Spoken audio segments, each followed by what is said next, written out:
Hi students, let's go to the next portion of the acid which is salt, that is properties of acids. Properties of acids. First we will do physical properties.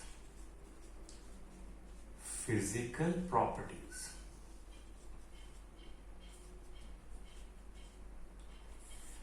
Now, if we taste an acid, it is sour in taste. So remember that acids are sour in taste, but we should not taste the acids directly because it is corrosive in nature also. Corrosive means it can destroy the tissues. So number 2, acids are corrosive in nature. Correct? Third, it turns blue litmus red. Remember that. Blue litmus red. These 3 physical properties should be very much known to you. After discussing the physical properties, let us discuss the chemical properties.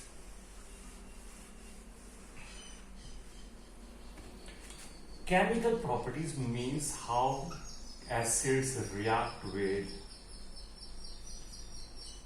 other substances.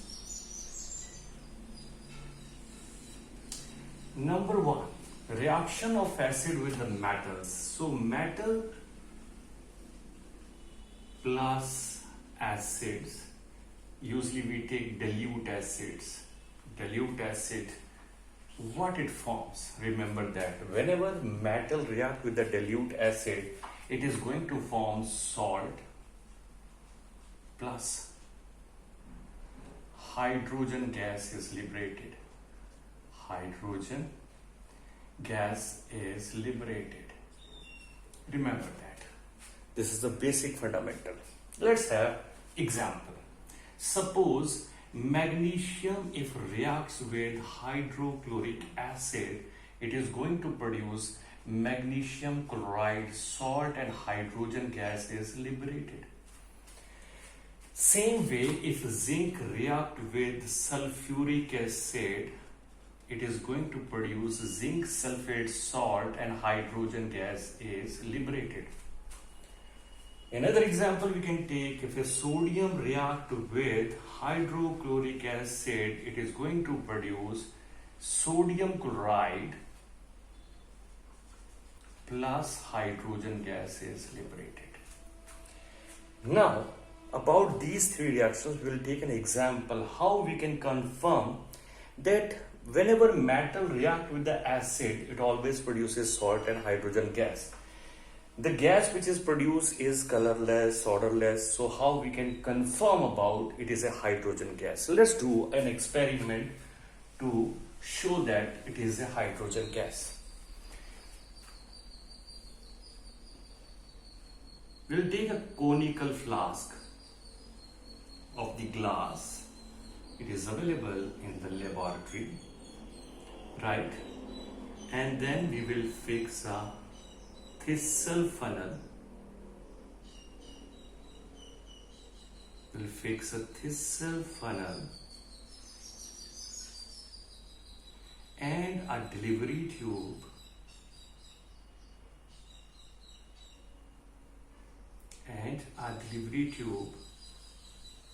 which opens into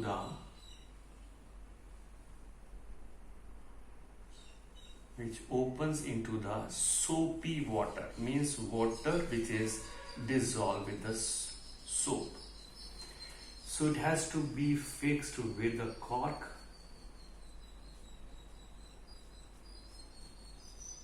So with the help of cork, this system is being fixed. Few granules of the zinc already we added into the conical flask. And from this thistle funnel, suppose we are adding dilute sulfuric acid, which is dropping from the thistle funnel and reacting with the zinc. If the reaction of these two is given, means zinc will react with the dilute sulfuric acid, it is going to form salt, zinc sulfate, and hydrogen gas will be liberated. So hydrogen gas which is produced will come through this delivery tube into the soapy water. Here it will form the bubble. It will form bubbles. The bubbles will come out. Then we will take a burning matchstick near to it, and it will burn with the pop sound. Whenever hydrogen burns, it burns with the pop sound, which confirms it was hydrogen. So this is the experiment which suggests that whenever metal reacts with the dilute acid, it produces salt and hydrogen gas. Remember this. So this is conical glass flask, this is thistle funnel, this is delivery tube, opens into the soapy water contained in a jar.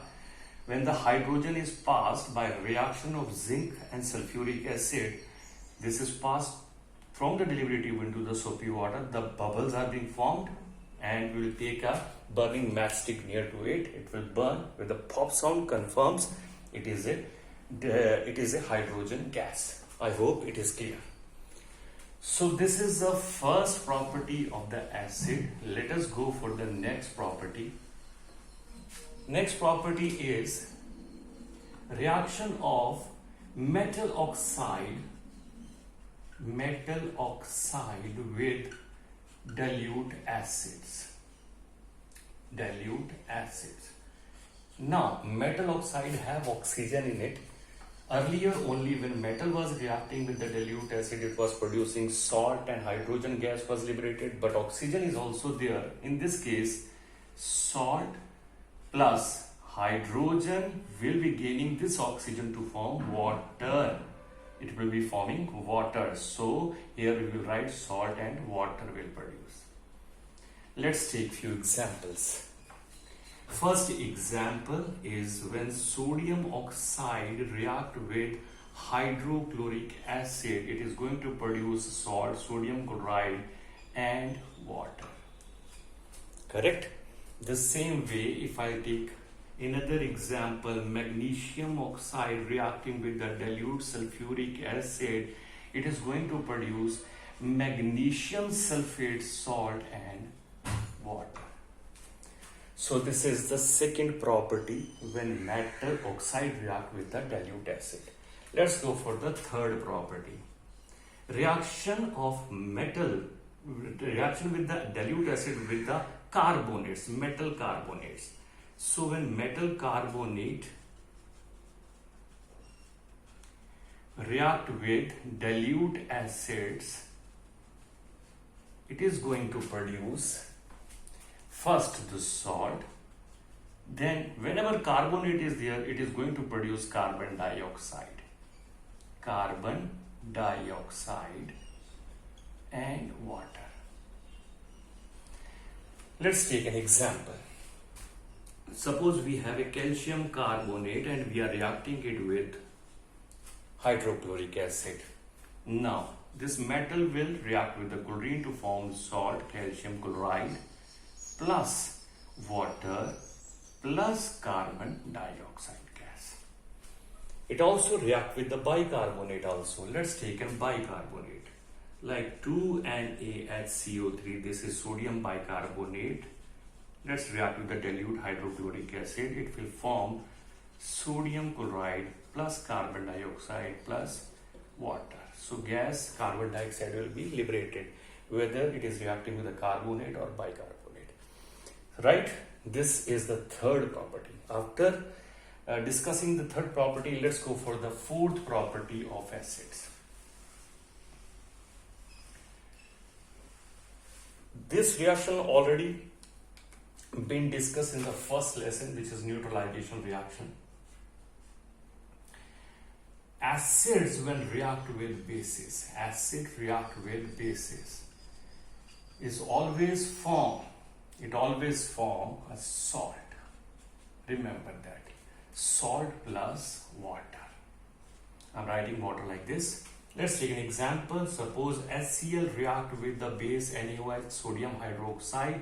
It is going to produce NaCl salt plus water. Correct? Next reaction have calcium hydroxide reacting with the hydrochloric acid. It is going to produce calcium chloride salt and water.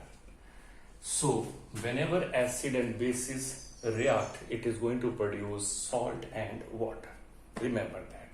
So these are the chemical properties. Do practice the chemical equation perfectly, and then in the next lesson, next video lecture, we'll be discussing the properties of the bases.